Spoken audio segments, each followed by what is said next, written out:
Witajcie, miłe stalkerki i zacni stalkerzy. Z uwagi na sytuację w Ukrainie, dzisiejsze newsy są zdominowane przez wiadomości będące mniej lub bardziej z tą sytuacją związane. Z jednej strony niby dzieje się sporo, ale z drugiej mamy do czynienia głównie z informacjami ze wschodu. W kilku przypadkach społeczność rosyjska dobitnie pokazała, że rezygnacja ze sprzedaży Stalkera 2 na terytorium Federacji Rosyjskiej była posunięciem właściwym. A skoro o GSC mowa, wszystkie informacje dotyczące tego, co wiemy na temat Stalkera 2 w związku z wojną, znajdziecie w oddzielnym materiale.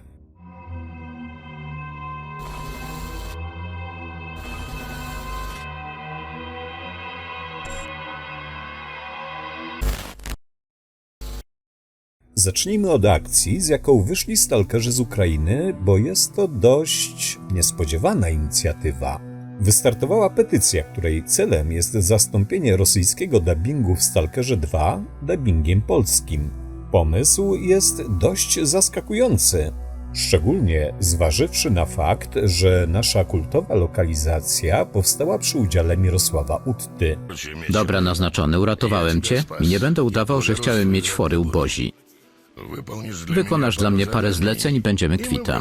Który użyczył głosu tak w trylogii Stalkera, jak i w innych grach. W przeszłości nie układało się między nami najlepiej, wiem o tym. Więc dlaczego próbujesz mnie zabić? Gdybym chciał cię zabić, już byłbyś martwy. Dzisiaj potrzebuję twojej pomocy. Jeśli chcecie petycję podpisać, link znajdziecie w opisie filmu. A jeśli chodzi o nasze stanowisko, po przegadaniu tematu z kilkoma osobami uznaliśmy, że jeśli Stalker miałby mieć polskie audio, to tylko w formie lektora.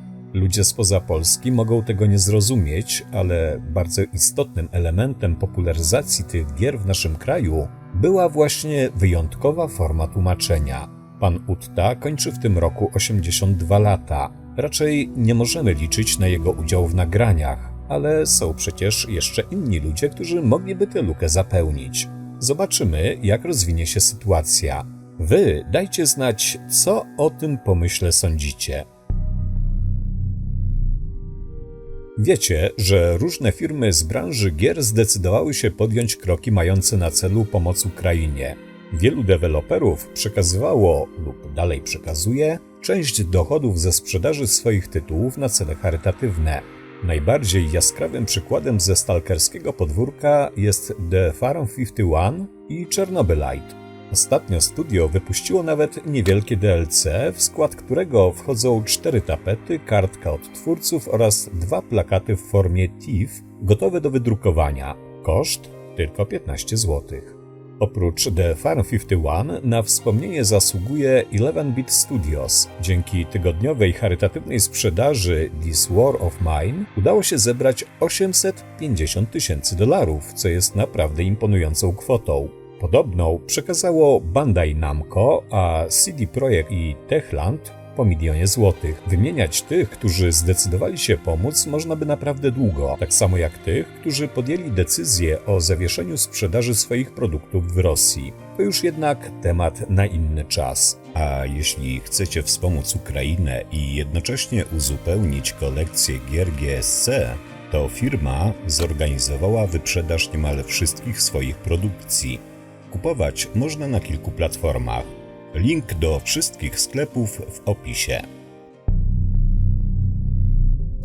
Alone in Windstorm to mod, który pojawił się już w newsach co najmniej dwukrotnie. Tym razem pojawia się po raz ostatni, ponieważ 20 marca miał swoją premierę. Gra zabiera nas kilka tysięcy kilometrów od Zony, do obwodu murmańskiego w okolice miasta Polarnyje Zori. Jako pracownik stacji meteorologicznej przeżyjemy zupełnie nową przygodę z dala od starych śmieci. Nowe lokacje, nowa fabuła, nowe dźwięki, wrogowie, mechaniki i uniwersum. Alone in Windstorm rozgrywa się w uniwersum Metro, wykreowanym przez Głuchowskiego. Mod zbiera niezłe recenzje i całkiem słusznie, bo jest zimnym powiewem świeżości, którego ta scena potrzebuje. Na razie jest tylko po rosyjsku, ale kto wie, co przyniosą kolejne miesiące.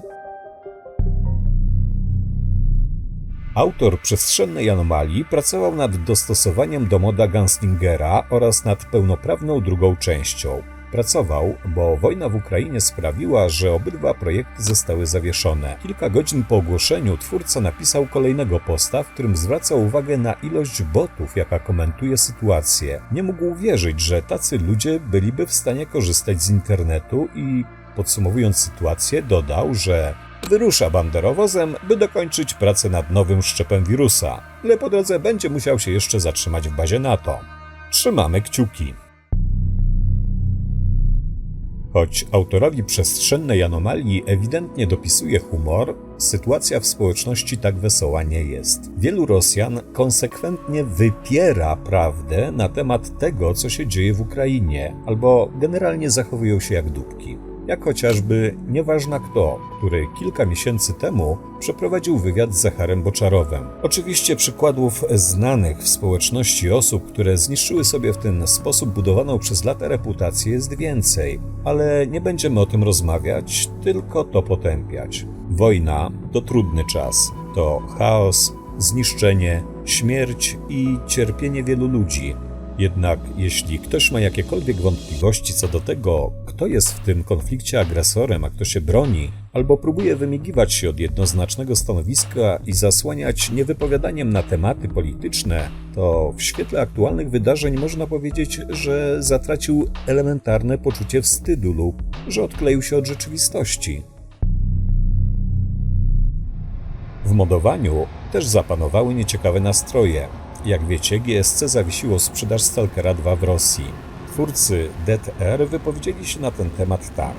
My, jako fani GSC, również jesteśmy bardzo rozczarowani ich działaniami przeciwko społeczności rosyjskojęzycznej. Z powodu takiego podejścia cierpią ci, którzy najmniej na to zasługują, zwykli ludzie, dla których gra jest dobrym sposobem na relaks i dobrą zabawę. Twórcy moda wykazali się wrażliwością Homo Sovieticusa i udowodnili, że najwyraźniej cierpią na syndrom sztokholmski, ponieważ prace nad Dead Air ciągle trwają.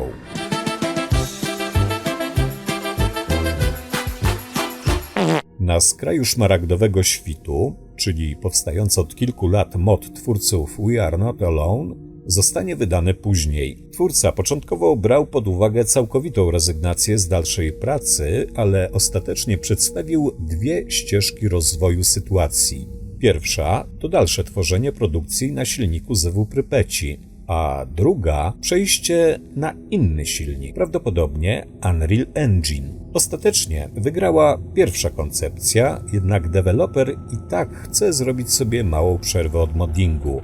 Ile to potrwa? Nie wiadomo. Mod Tajemnice Zony Historia Strywalka został anulowany.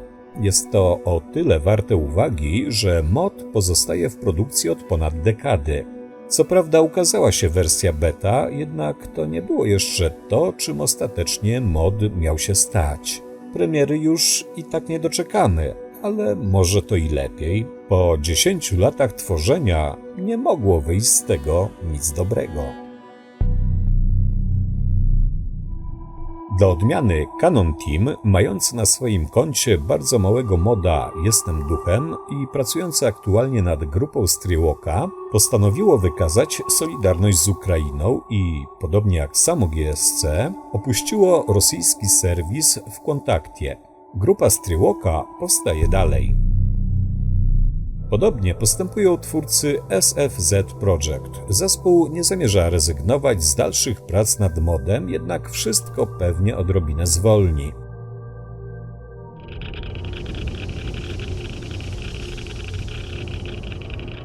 Tuż przed wojną ukazał się raport z prac nad Ray of Hope. Film trwa ponad kwadrans i znajdziemy w nim naprawdę sporo zawartości w kontekście tego, co znajdziemy w modzie.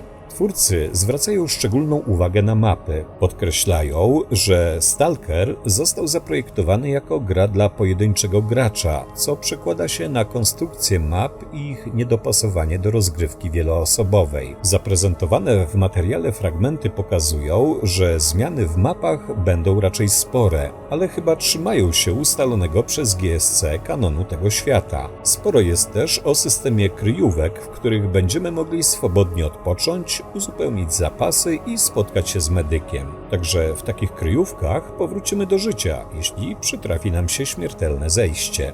Na tę chwilę w Ray of Hope znajduje się system zadań, które można wykonywać samodzielnie, ale nic nie stoi na przeszkodzie, by robić to w towarzystwie kogoś innego. Deweloperzy przygotowali sobie całkiem wygodne narzędzie, pozwalające w łatwy sposób tworzyć nowe zadania oraz edytować te istniejące, co ma przełożyć się na różne sposoby rozwiązywania problemów i rozgałęzienia historii wynikające z podejmowanych przez gracza decyzji. Te i wiele innych informacji możecie sprawdzić sami. Link do raportu jest w opisie.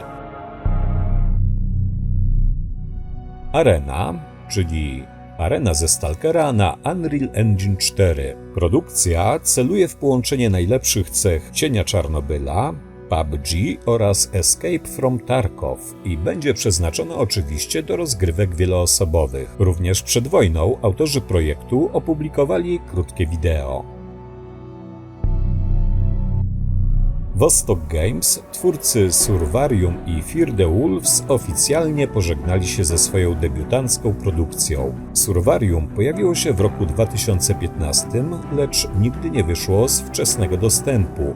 W maju bieżącego roku ma rozpocząć się event związany z domknięciem gry, a następnie serwery zostaną wyłączone. Chciałoby się powiedzieć, najwyższy czas. Z drugiej strony Survarium, z racji korzystania z technologii, jaka miała napędzać oryginalnego Stalkera, anulowanego 11 lat temu, w pewnym sensie stanowiło jego przedłużenie. Trochę szkoda, ale nie ma tego złego, co by na dobre nie wyszło. Firma podobno zajmuje się teraz innym projektem opartym na silniku Unreal Engine. Nie wiemy, jak wpłynęła na nich obecna wojenna rzeczywistość. Podobny los, choć bez oficjalnych informacji ze strony deweloperów, spotkał Fear the Wolves, o czym wspominaliśmy w poprzednich newsach. True Stalker i krótka informacja o tym, że obecna sytuacja miała wpływ na życie części twórców moda. Mimo wszystko zamierzają go dokończyć i nie opóźniać daty premiery. Kiedy? Zobaczymy. Data premiery powinna pojawić się po końcowych testach, jakie pewnie przeprowadzane są w tym momencie. Od dłuższego czasu powstawał mod zatytułowany Shadow of Chernobyl Update. Powstawał, bo niedawno ukazała się otwarta beta. Na liście zmian znajdziemy nowe efekty graficzne, modele postaci, animacje i inne przyjemne rzeczy, takie jak RTGI od Pascala Gilchera. Do tego wiele innych shaderów z różnych źródeł, o czym w opisie moda ani w pliku README nie ma ani słowa. Twórca postawił moda na silniku OGSR, o czym też jakimś cudem zapomniał wspomnieć. Tu i tam rzucają się w oczy tekstury z innych gier, a być może innych modów, ale znając podejście autora równie dobrze mogą być z innych gier. Wisienką na torcie jest szyfrowanie plików, które miało chyba przykryć fakt wielokrotnej kradzieży. Trudno powiedzieć, co tym facetem kierowało, ale pokazał wszystkim, jak modów robić nie należy. Nie tylko modów. Jakkolwiek kusząca nie wydawałaby się rozgrywka, miejsce Shadow of Chernobyl Update jest na śmietniku. To by było tyle na dzisiaj. Trzymajcie się zdrowo, dbajcie o siebie i swoich bliskich, gdzie spadł śniegu, wyjdźcie ulepić bałwana. Dobrej zony!